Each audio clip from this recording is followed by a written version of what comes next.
So last night, Dan came home and gave me great news.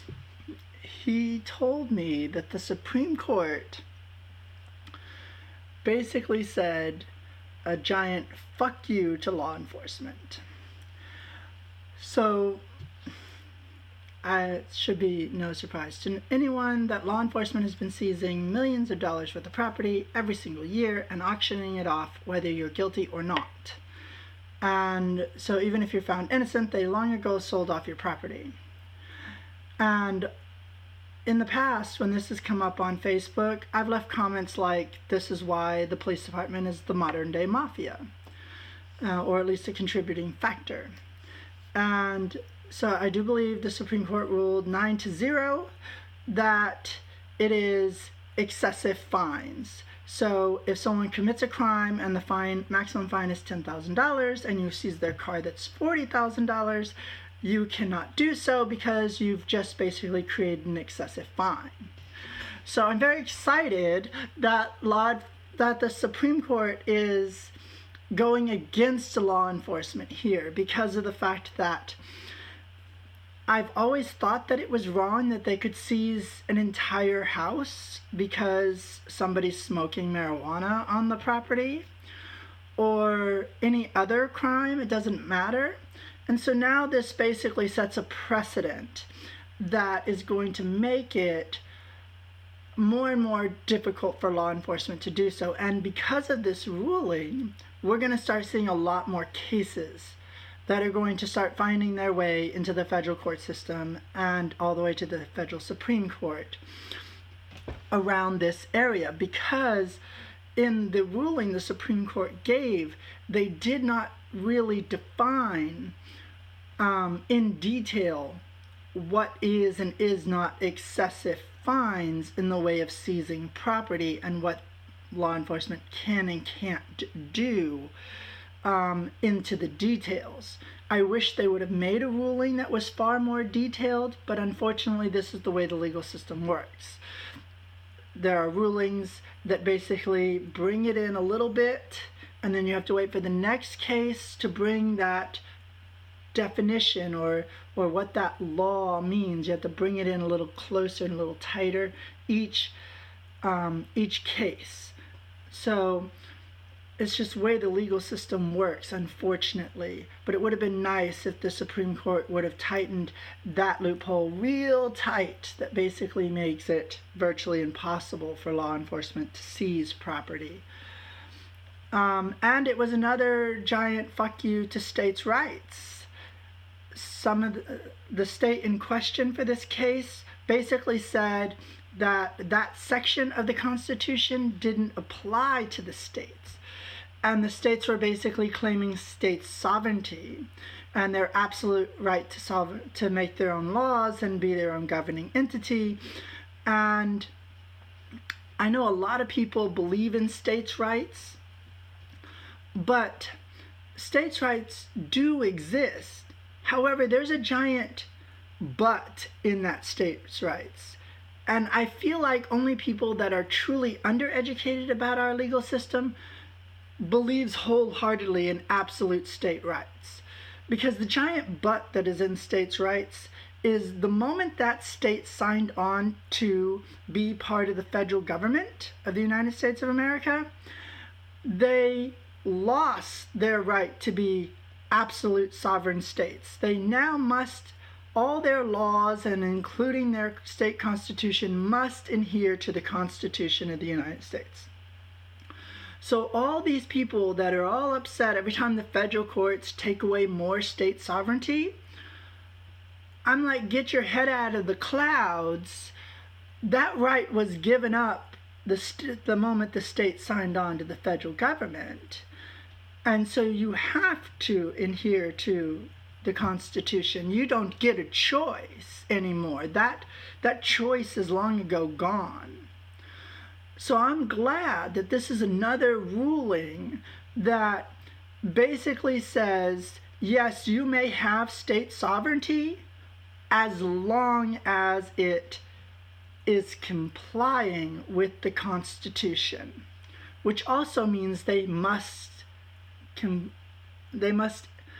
have their laws in a way that comply with all of the Supreme Court rulings that further define the United States Constitution. So this is a win for the American people. It is a huge blow to the police state, where law enforcement has absolute power and authority. So I feel like this Supreme Court is making some good decisions. And I was a little doubtful with the last two Supreme Court nominations. And I've talked to Dan about that. A lot of people believe, well, you have conservative judges and you have non-conservative judges and blah, blah, blah. I feel like the very institution of the Supreme Court kind of gets people into the mood to do the right thing. It kind of coaches them along, because once they're there for life. And once they're there, they don't really have to worry about politics anymore very much. They're free to make choices that is good for the general population. And I feel like the very structure and history of the establishment of the Supreme Court of the United States allows new judges to kind of realize that they don't need to worry about politics anymore. They don't have to really worry about who's elected or who's donating anymore. They're allowed to look at the law straightforward and issue rulings generally in the good of everyone. So these two new Supreme Court justices, I'm actually hopeful that they're going to continue to rise to the challenge and that they're going to continue to do better. And it's kind of like how Burning Man creates basically the expectation of a certain behavior and a certain way of being good and kind and caring. And I kind of feel like the Supreme Court kind of sets that same structure. They determine through history and set up things in a way that allows people that come into being a Supreme Court justice to be able to say, you know what, now that I'm here, and this is the environment, then that's what we're going to do.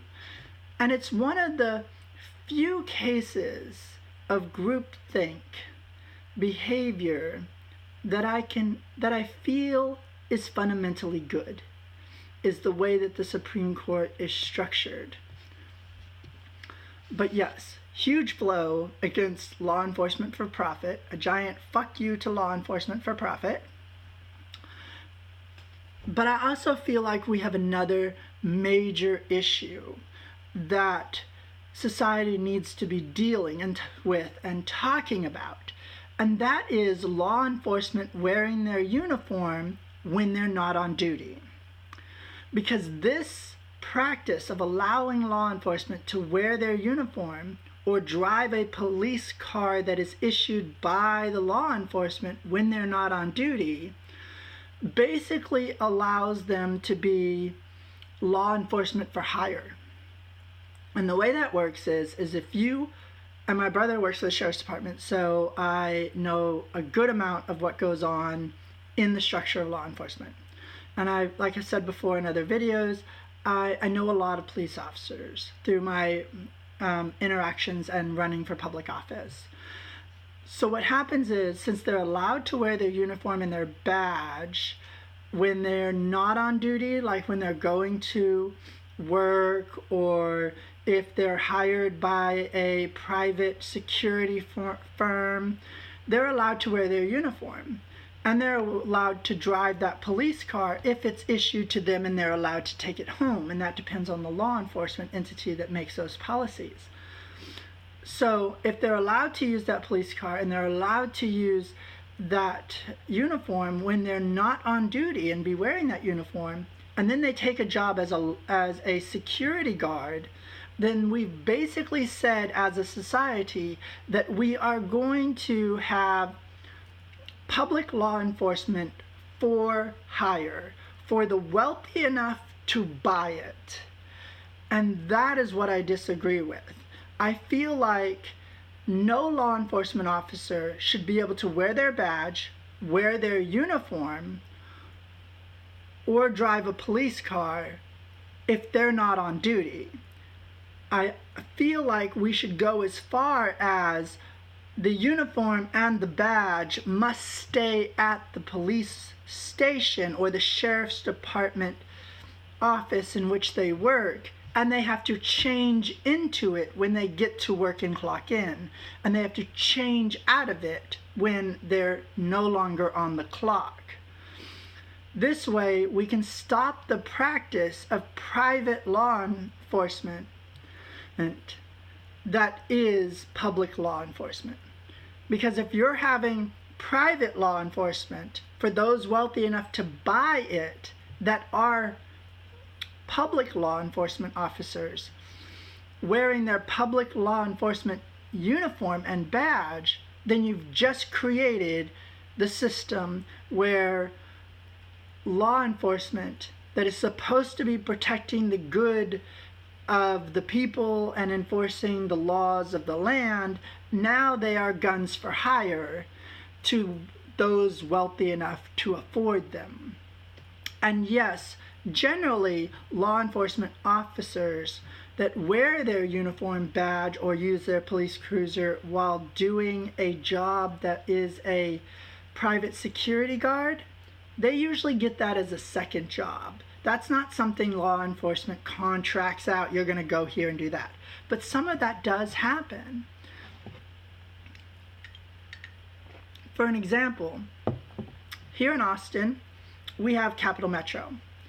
And Capital Metro, 40% of it is owned by the city of Austin. But the rest of it is a privately held corporation. And I do believe it may be a publicly held corporation, but it's still a private corporation. It's owned by individual citizens, not by another government entity. So here we have, because it is 40% owned by the general population, the city of Austin, but yet Capital Metro has their own law enforcement of its own, their own law enforcement officers. And so here we have another case of public law enforcement protecting the good of something that is primarily owned by private citizens and other corporations. And so we've just hired out the structure of law enforcement to a private industry in doing this practice. And that's another area I disagree with. If an entity is primarily owned by a private entity and not a government entity, or even partially owned, then that government entity should not be allowed to have its own law enforcement officers and law enforcement structure, because you're creating a mob mentality where we use public funds to create a law enforcement entity to protect the good of private interest instead of the good of everyone and enforce the laws. So, yes, I'm very excited about the Supreme Court ruling. Every time the Supreme Court rules, Dan knows that I want to know what's happening. I want to know what the Supreme Court is ruling.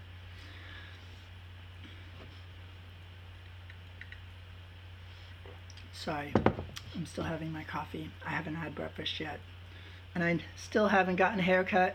For those of you that remember that I said I was going to get a haircut, hasn't happened. May happen today.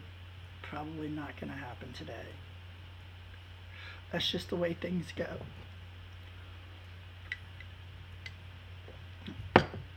Alright, I'm going to let y'all go for now. But I'm probably going to make some more videos today. And I still am trying to figure out how to do that other video I mentioned I wanted to do about Apple and Google and Microsoft not doing an adequate enough job to help people with disabilities with their accessibility functions. And I feel like with all their wealth and their money and their abilities that they should be doing a far more excellent job at helping people with disabilities with their accessibility functions. So I think I'm gonna have to buy a dry erase board to put up here for I can draw on in order to be able to get y'all to understand really what I'm talking about, because a lot of the things that I'm going to talk about in that video are about things that most people take for granted, and they don't really realize those little things, but those little things matter a lot to those of us with disabilities. So until I get a dry erase board to put up right here, I can't do that video, but I haven't forgotten about it, and I will get to it. And if you've noticed any accessibility issues with software, let me know. This way I can include it in that video when I get ready to do it. But I gotta buy a dry erase board to do that. Or I have to find the one that I have. See that giant board over there, pin board? I have a giant dry erase board like that, but I have no idea where it is. It's probably in the attic, which is actually the second floor of this house, which is basically an attic at this point, which is 1,200 square feet up there. So, and it's full of stuff. So somewhere up there is that dry erase board. So if I can find it, or if I buy another one, then we can do the video on accessibility and how companies need to do better. All right, I guess I'm gonna let y'all go. Y'all have a good day or evening or night or whatever it is for you, and see you next time.